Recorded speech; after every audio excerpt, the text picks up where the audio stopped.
Hello my dear students. In the previous class I have given a basic information about ratio analysis. I hope you clear with that.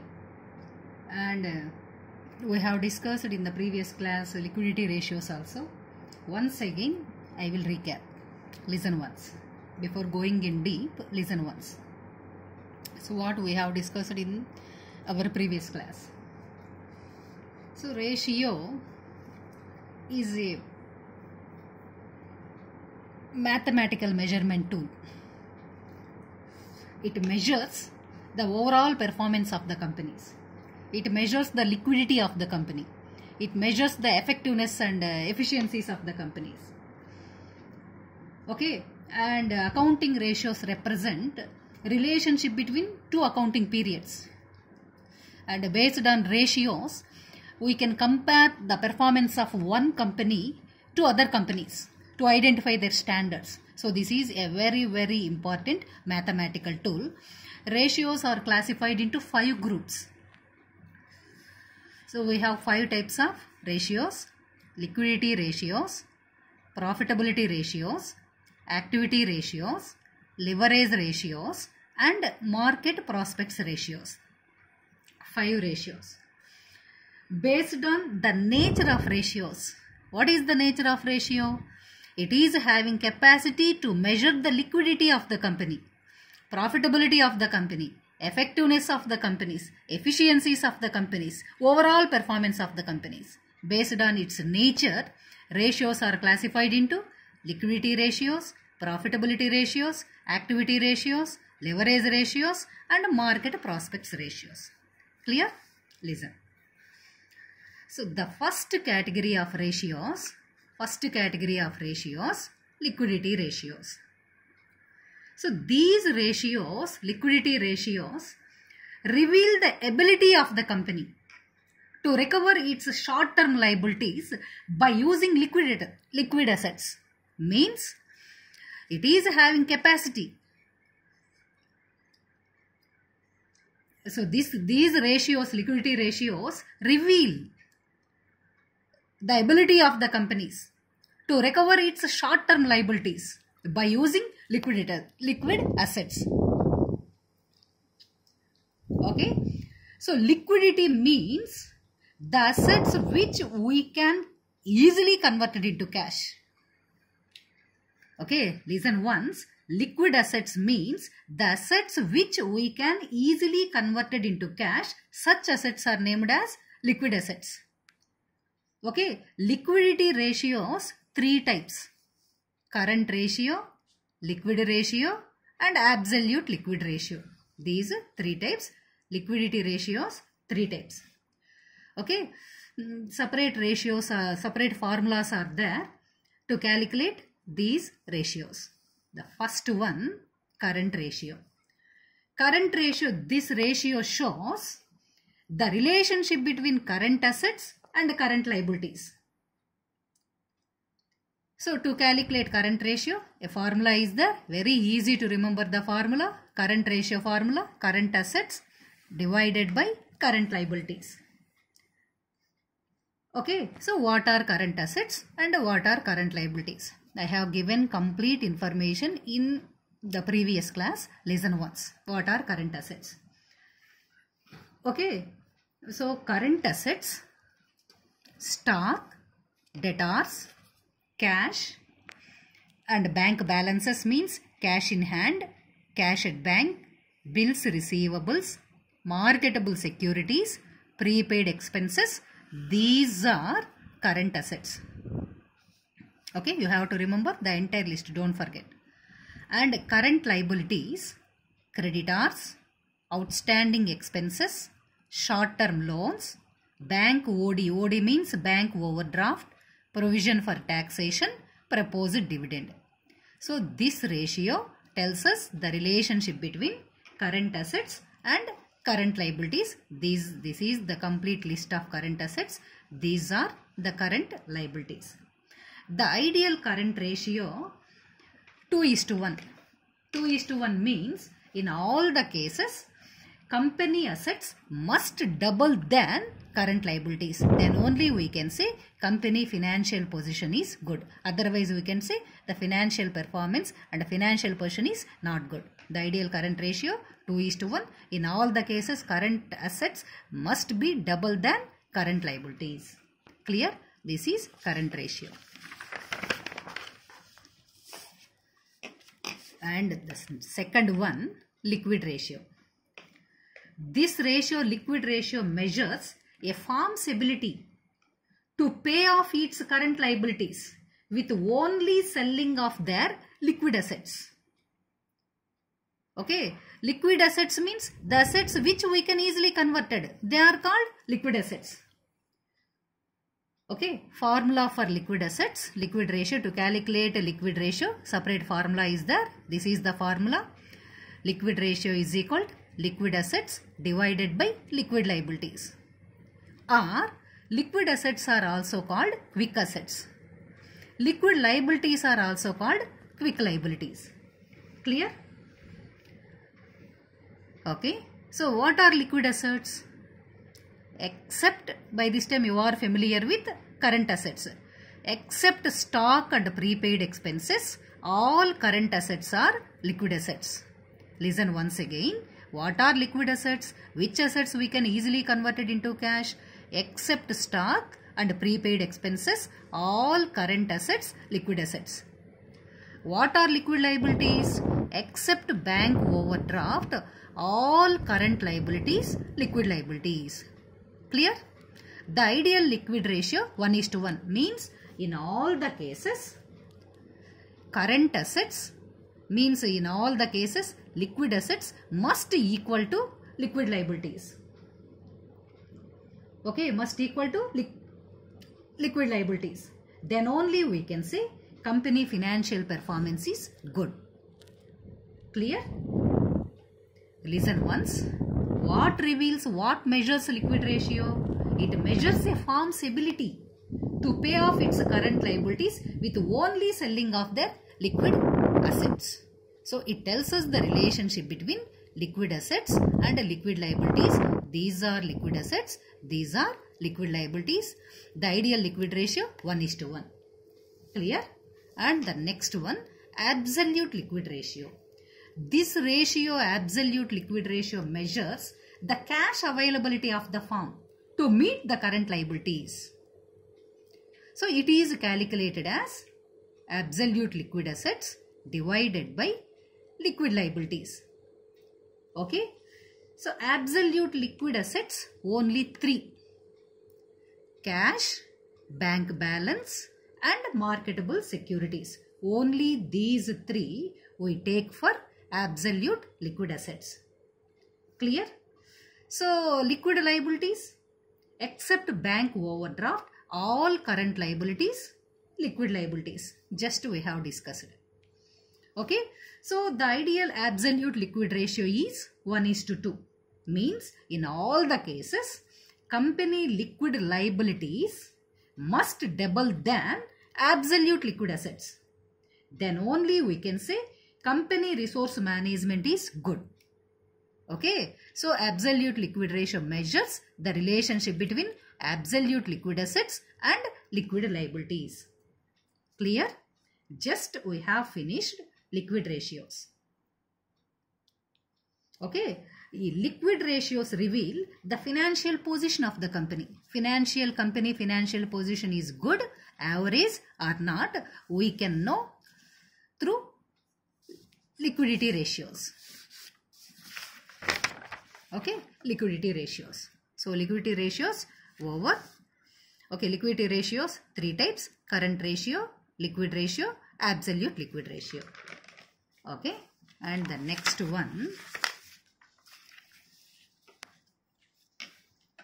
second group of ratios, profitability ratios. Okay, profitability ratios help to know the profitability of the company. Help to know the profitability. Okay, so there are 9 kinds of profitability ratios. These ratios helps to know the entire profitability of the company. The company is in profitable condition or loss. We can know by using profitability ratios. There are 9 kinds of profitability ratios. Gross profit ratio, net profit ratio, operating ratio, operating profit ratio, return on investment ratio, return on net worth ratio, return on assets ratio, earning per share, price earning ratio.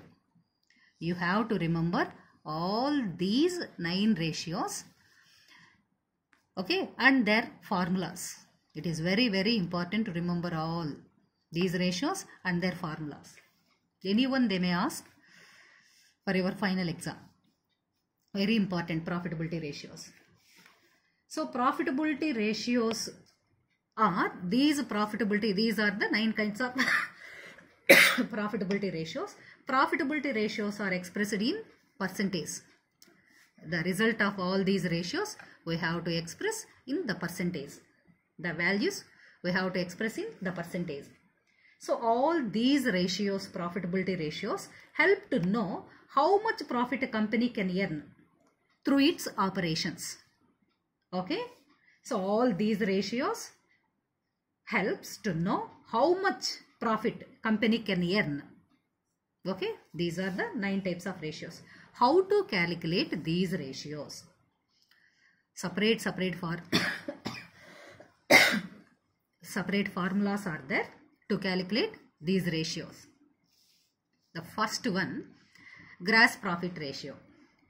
This ratio reveals the gross profit of the company. So gross profit, so we have already discussed in our previous classes. Gross profit ratio we can find out from trading account. Okay, final accounts, trading account, profit and loss account, balance sheet. In trading account, the difference between credit balance and debit balance is called gross profit. We have discussed. Gross profit ratio we can find out from trading account. Okay, so it is calculated as gross profit divided by net sales into 100. So gross profit we got it from trading account. But in some cases, gross profit may not be given in the problem. But in some cases, gross profit may not be given in the problem. In such cases, we calculate gross profit by using this formula. So what is the formula to find out gross profit? Gross profit is equal to sales minus cost of goods sold. Okay, how to find out cost of goods sold? For this separate formula is there. Cost of goods sold is equal to opening stock plus net purchases. Net purchases means purchases minus purchase returns. Net purchases plus direct expenses. What are direct expenses? All manufacturing expenses, direct expenses. Minus closing stock. We can find out cost of goods sold. Clear? Gross profit ratio. This ratio reveals the gross profit of the company. For this formula, gross profit divided by net sales into 100. Gross profit is sales minus cost of goods sold. This is net sales, nothing but sales minus sales returns. Sales minus sales returns, net sales. So this is the formula to find out cost of goods sold. Clear? Next, second one, net profit ratio. Net profit ratio, this ratio reflects the overall efficiency of the business. Okay, this ratio, by using this ratio, we can find out the overall efficiency of the business. It is calculated as net profit divided by net sales into 100. Okay, net profit we got it from profit and loss account. So net profit ratio we can find out from profit and loss account. Okay, so net sales means sales minus sales returns. Net purchases means purchase minus purchase returns. In all the cases, both gross profit and net profit should be high. Then only we can say the financial performance of the company is very good. Okay, in all the cases, gross profit and net profit must be high. Clear? Next, third one, operating ratio. This ratio tells us the relationship between operating expenses and net sales. Okay, it is calculated as Operating ratio is calculated by using this formula, operating expenses divided by net sales into 100. Okay, so what are operating expenses?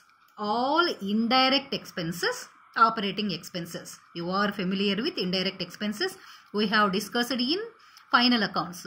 All direct expenses we have to record at the debit side of trading account. All indirect expenses we have to record at the debit side of profit and loss account. All indirect expenses means office expenses, operating expenses. So these expenses include office expenses, administration expenses, selling and distribution expenses, and employee benefit expenses. So all are operating expenses. Net sales means sales minus sales returns. Okay, so in all the cases, okay, gross profit, net profit must be high. But in all the cases, operating expenses should be less. Then only we can say company is in profitable condition. This is operating ratio.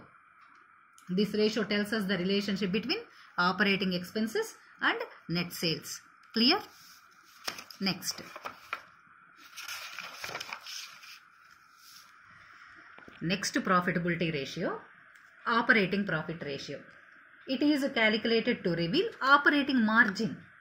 For this formula, 100 minus operating ratio. Operating ratio, just we have discussed. Operating expenses divided by net sales into 100. Okay, it is calculated to reveal operating margin. 100 minus operating ratio. Next one, return on investment ratio. This ratio explains the overall utilization of funds by a business enterprise. The overall utilization of funds. And it reveals how much amount investors can expend on their investment. For this formula, profit before interest and tax divided by capital employed into 100. Okay, profit before interest and tax, nothing but net profit. Net profit means in profit and loss account, the difference between credit balance and debit balance, net profit. This is net profit. Profit before interest and tax means net profit. Capital employed is the sum of share capital, reserves and surplus, and long-term debt. So, share capital, what is meant by share capital, reserves and surplus, the entire information mentioned in your 5th unit, capital and capital budgeting. In that unit, I will give you the complete information. Okay, this information enough here. Capital employed is nothing but the sum of share capital plus reserves and surplus plus long-term debt. Okay, this is very important ratio, return on investment ratio. This is very important ratio because it reveals overall investment. Okay, it reveals our investment is correct or not. Okay, all investment decisions can be taken based on this ratio, return on investment ratio. Okay, our investment is correct or not. Okay, such type of investment decisions are taken only based on this ratio, so that this is very, very important ratio, ROI, return on investment ratio. Next profitability ratio, return on net worth ratio. This ratio is also called return on shareholders fund. Return on net worth ratio or return on shareholders fund, both are one and the same. This ratio, this is very important ratio from shareholders point of view because it reveals whether their investment in the firm generates reasonable returns or not.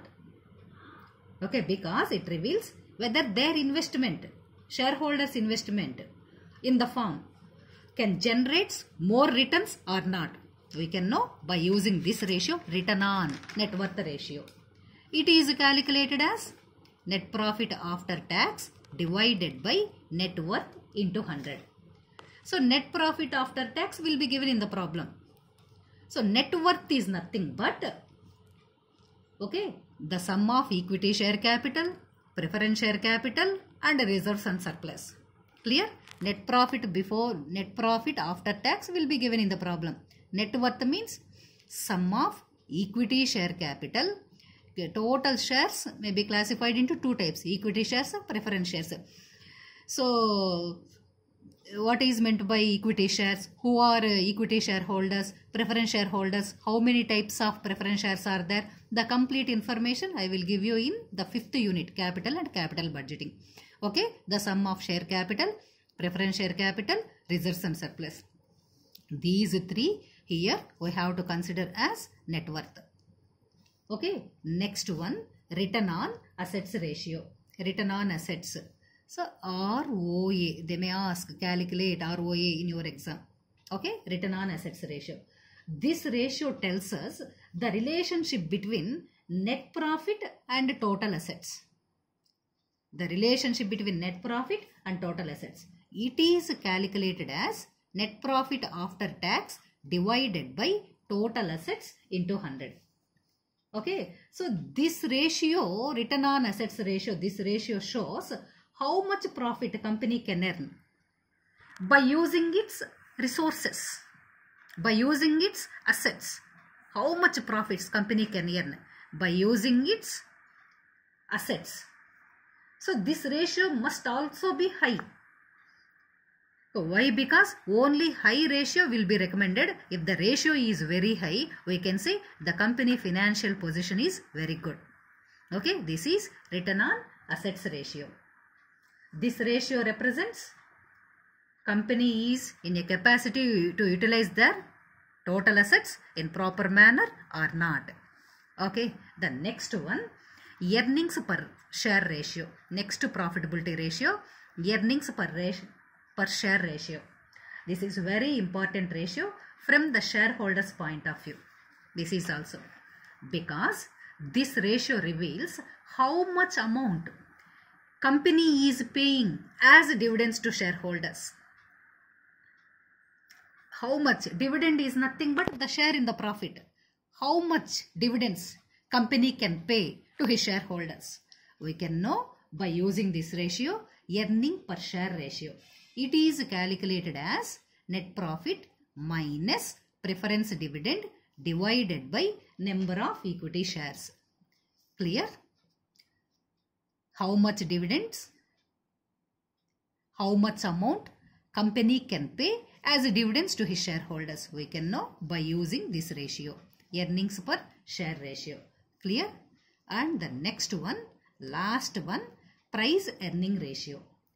This ratio reflects investors' expectations about firm's earnings and market price of its share.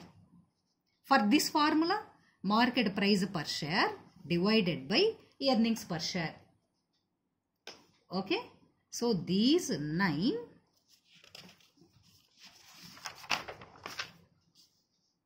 profitability ratios. Okay, so profitability ratios over. There is no problem. All the information will be given in the problem. Just we have to find out the items and apply these formulas. Gross profit ratio, net profit ratio, operating profit ratio. We have to find out all these. Okay, just we have to apply these formulas. Clear? Profitability ratios. Profitability ratios measures the profitability of the company. The result we have to express in the percentage. Okay. Next one. Third category of ratios, activity ratios. Activity ratios are also called turnover ratios. These ratios, activity ratios, as the name indicates activity, these ratios measure the efficiency of the company. These ratios judge the efficiency of the management. So that these ratios are also called efficiency ratios. Activity ratios also called turnover ratios.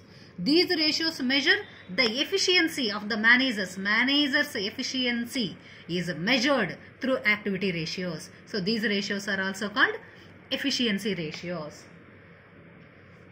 Okay, so there are 5 kinds of activity ratios. There are 5 kinds of activity ratios.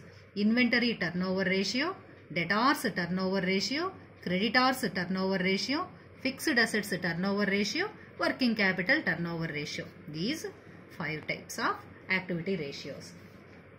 Okay, so activity ratios are expressed in times. The result of these ratios we have to express in times. 2 times, 3 times, 4 times, like that we have to express the result in times. So it shows, these ratios shows the ability and utilization of company fixed assets. Okay, how better we are utilizing it, how they are handling it. Okay, so we can know by using these ratios. So high turnover ratio indicates better utilization of assets.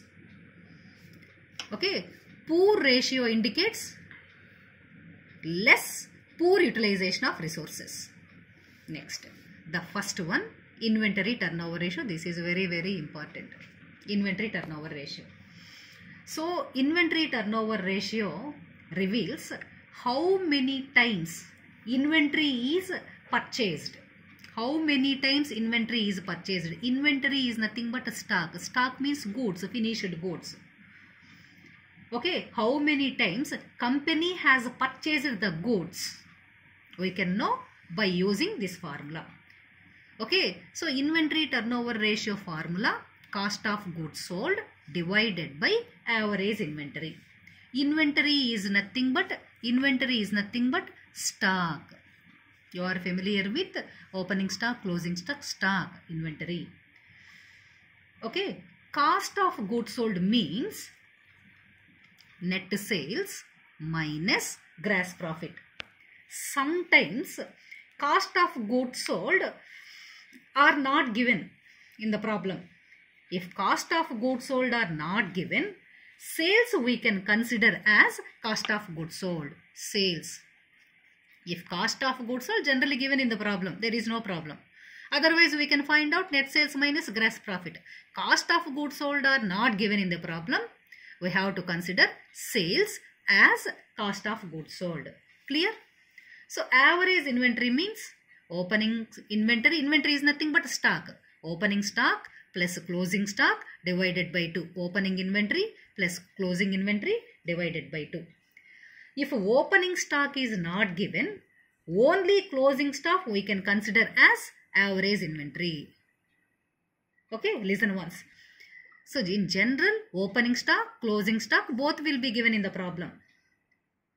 Sometimes opening stock may not be given. In such cases, only closing stock we have to consider as average inventory. Clear? So this is inventory turnover ratio. Overall, inventory turnover ratio represents how many times company has purchased the goods. Clear? 2 times, 3 times, 4 times, like that. All the result we have to express in times. Activity ratio times. Next. So next turnover ratio, debtors turnover ratio.